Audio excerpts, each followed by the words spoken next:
So I picked up one of these cheap Amacam AM-M80 dash cams from Amazon. It was about £40, I think. So I thought I'd just show you the kind of quality of the media that you can get from it. So you can see it here. It's 1080p. It's 29 and a bit frames per second. The quality's okay. I wouldn't say it's brilliant. It's certainly not up to the standards that I get on my GoPro, for example.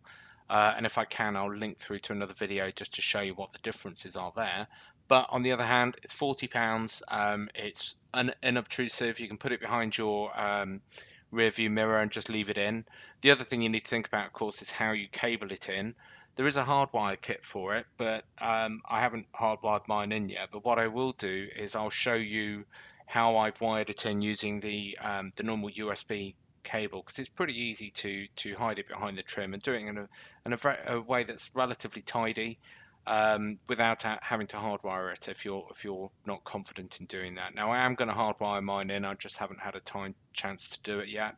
What I will do is, when I go and do it, I'll video it and just show you how to do it, because it is an absolute doddle. Really, all you need to do is find a power line that's actually switched on with the ignition, of course, because you only want the camera to come on when the ignition comes on.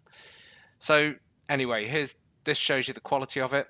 What I'll do now is I'll switch and just show you how I've actually cabled mine into my car, which is an F31 2016 BMW. Anyway, let me show you that. So I thought I'd show you how easy it is just to wire up this dash cam in a way that's not too intrusive, and also you don't have to hardwire the unit. So if you're not really up to hardwiring it, it is pretty easy to use the supplied cable and wire it in a way that it's not too intrusive. So for example, I have mine coming down out from under the passenger seat here and into a USB connector. So mine isn't the cable that comes with it. The reason being is I've usually got my phone plugged in as well and mounted up there on a bracket, but the cable, the 3-meter cable that comes with it, is pretty easy to mount anyway. So let me show you what I've done in terms of routing. You don't need any tools for this. You can do it with your fingers. You can probably hide it a little bit better if you've got one of the trim clip tools, but I didn't bother with that. So the first thing I've done, as you can see, I've just routed the cabling up in behind the trim around the windscreen. It's very, very simple to do. There you go.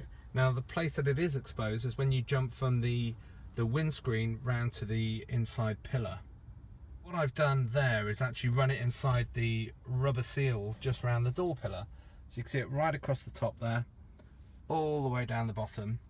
It's very easy, you can do it with your fingers, doesn't take any time at all. So you can see here I've run it all inside the rubber seal here, all the way down the bottom. Pops out right down the bottom there, just here, out the seal, under the chair, and up under the chair there. Pretty straightforward to do, it's not that intrusive, and you don't really notice the cable if that's the way you want to do it.